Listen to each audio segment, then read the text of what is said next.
So this is the last of our histology lectures, and for some reason I didn't put blood with connective tissue, even though it is the last of the connective tissue, so we're going to start there. So blood, which is the liquid connective tissue, it has the most free-flowing matrix, is a connective tissue. It has two parts. The first part is the plasma. So the plasma is the matrix, okay? So if you look at this picture, the plasma is going to be all of this white area, that white background, that's plasma. All right, so it's going to be 55% of your whole blood tissue is plasma.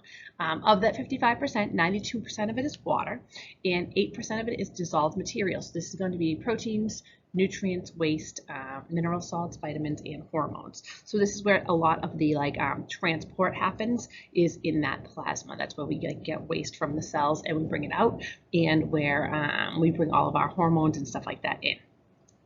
So the second part of your blood tissue is your formed elements. Your formed elements would be your blood solids. Those are 45% of the blood, and that would be the actual cells. All right, there are three types of cells in blood. We have our erythrocytes, which are all of these guys in here. Yeah, let me actually outline them for you. So it would be, here's one. There's an erythrocyte. Here's another one right here. Okay, your erythrocytes. You have your platelets, which are your thrombocytes, which are those. Those are your platelets or your thrombocytes. Then have your leukocytes, which are these guys, which are your white blood cells. So we'll go into that in a little more detail on the next slide. So erythrocytes are red blood cells. They are carried in the plasma. All right, they're anucleated. What that means is there's no nucleus inside of them, and because there's no nucleus, they form this biconcave disc. So it looks like this.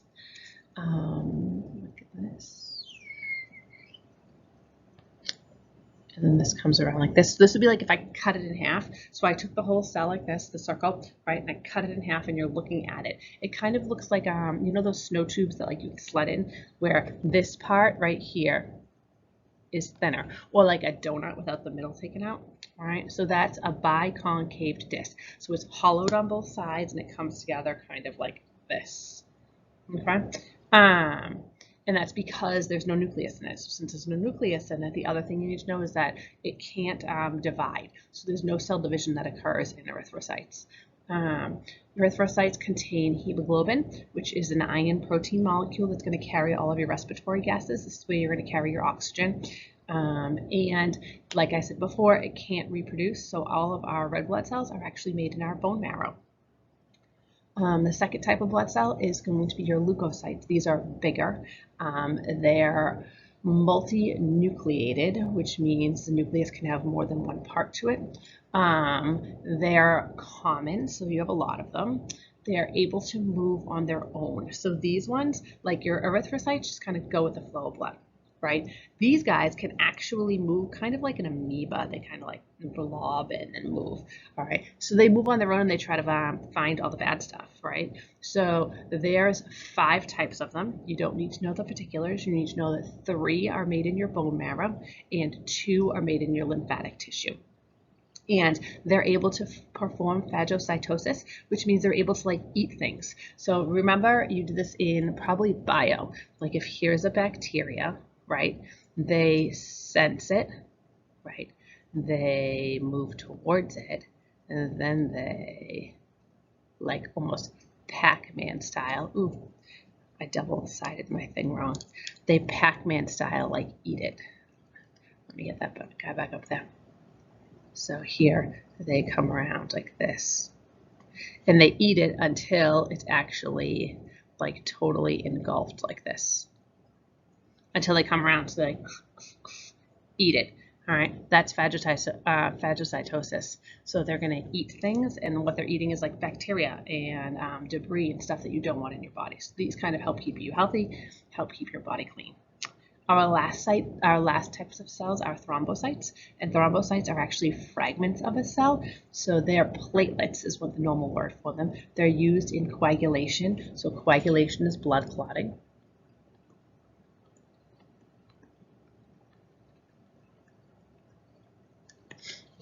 And they're going to be found in clusters or groups, usually of 4 to 6 cells, all clustered together. All right, so our three are erythrocytes, leukocytes, thrombocytes, red blood cells, white blood cells, platelets.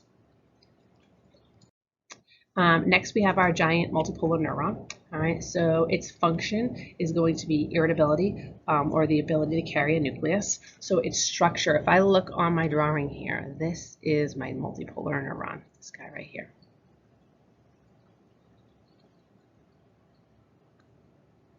See him? All right, and if I look closely, there's a nucleus right there. Let me do it in white so you can see it. Right here is a nucleus. If you look at some of these other guys, you can see them closer. I actually don't like when you guys color the nucleus in, so I'm not going to do that.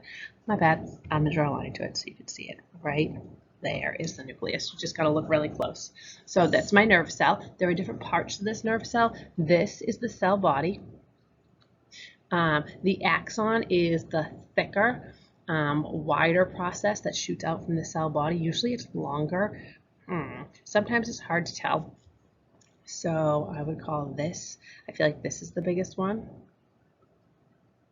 Over here, that one's the axon. And then that makes these 1, 2, 3 dendrites. I'm not going to be too particular about exactly which one you call the axon. Just try to make it the biggest one. Like in this one, see this neuron? Like this looks like the axon. It's bigger than the other ones. So the axon is going to carry impulses away, and the dendrites bring it towards.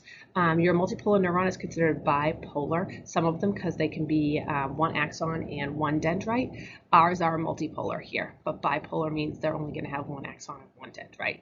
And then Nissl bodies, these are going to be groups of ribosomes that make neurotransmitters, and that's what all these dots are. See these little guys? All those little dots right there? These are Nissl bodies. These are ribosome clusters that are going to make neurotransmitters for your nerve cell because you need neurotransmitters to pass that message along. All right, so that's our nerve. And then our next one are 3 types of neurons. All right, so when we talk about our nerves, there are 3 types. You have sensory neurons, interneurons, and motor neurons. We've done this before because we did that whole feedback loop, right? Sensory neurons are found in your sensors. They are going to pass signals from neuron to neuron until they reach the brain. Your neurons, interneurons are found in your brain and your spinal cord. They process the message. And then our motor neurons are going to go from our spinal cord out, and they're going to go to our muscles, and they make you move, right? So you sense it, you interpret it, and then you move. Sensory, inter, and motor neurons. Next is muscles. So the last tissue we have is muscle tissue. When we talk about muscle, this is another category of tissue, so there's a specific function to it. So the muscles have 3 different functions. They're conductivity, so they're able to conduct an impulse. Contractibility, they're able to contract or shorten. And then elasticity is once they shorten, they can then go back to their original shape. Our muscle cell is called a muscle fiber. So, I didn't even write muscle fiber here. I'm still in white. Give me a second.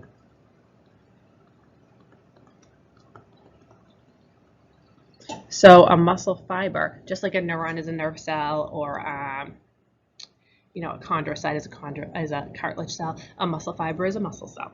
These are long, it's cylindrical. This whole thing, all of it, is a muscle cell. Okay, they're big. They have a sarcolemma, see it, which is the cell membrane. So that goes around the whole thing. They are multinucleated, at least most of them. Actually, no, I'm lying. Only the skeletal muscle is. We'll get back to that in a second. So this is a skeletal muscle. That's why I was saying that. So here's the nucleus. See it on the outside. You also have a sarcoplasmic reticulum, which is this purple. All that purple right here is the sarcoplasmic reticulum. That would be the endoplasmic reticulum. Then you have the sarcoplasm, which is the cytoplasm. So everything starts with sarco when you get into muscle cells, just because, I don't know, they want them to. And sarco means muscle. So sarcolemma is the cell membrane, right? Sarcoplasmic reticulum is the endoplasmic reticulum, and sarcoplasm is going to be the cytoplasm. And there are going to be 3 types of muscles. So when we talk about our 3 types of muscles, I know this looks crazy, but I want you to take a second and breathe and look at this. Here, I have 3 different charts here, okay? We have our skeletal muscle, which is the top left over there. Over here, we have skeletal muscle. Skeletal muscle is striated, meaning it has stripes in it that you can sort of see.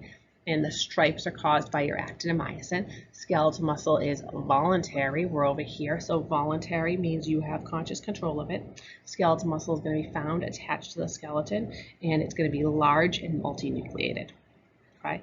Cardiac muscle next. Cardiac muscle, the striations are not as distinct. For cardiac muscle, it kind of looks like you're looking through a screen on a window. You can like sort of see it there, but not super see it there, and it's like you know something's there, but can't really define it. Okay, so cardiac muscles, striations are there, but not distinct and not uniform. Cardiac muscle is going to be branched, so it kind of looks like this when you look at it.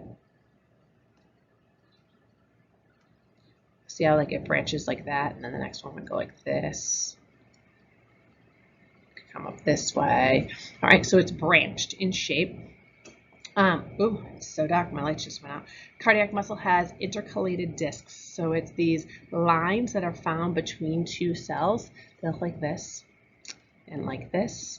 All right, it's a very defining characteristic of cardiac muscle, these lines here. They're intercalated discs. What they are is they strengthen the connection between the cells so they can pass the message on easier. Cardiac muscle is only singly nucleated. So there's only a single nucleus in each cell. So this would be one, right? And this would be another one. Okay. It's only found in the heart. It's unique because it doesn't require nervous stimulation. So it's controlled by the autonomic nervous system, meaning subconscious, you don't control it. So it's involuntary. But on top of that, if I have a cardiac muscle cell like this, it will do this on its own. It will beat. All right, and let's say I have another one here, and they could be like this, opposite each other. With no nervous stimulation, they'll do this. Then when they get together, they go like this, and then they beat together. Okay, it's like a weird thing that cardiac muscle does. Okay, our last type of muscle is smooth muscle. So smooth muscle looks like this. It's cigar shaped. We've done this before. I know we have. It's cigar shaped. All right, it has no striations. It's smooth and uniform. There's one central nucleus. It's found in your veins, your arteries, and your hollow organs. So when we say hollow organs, we're talking like stomach, esophagus, small and large intestines. So really kind of your digestive organs. And smooth muscle is involuntary. You don't have control of that one either. All right, so that's your autonomic nervous system. So those are all of our muscles, and our nerve, and our blood. And then we're done with histology. All right, thank you.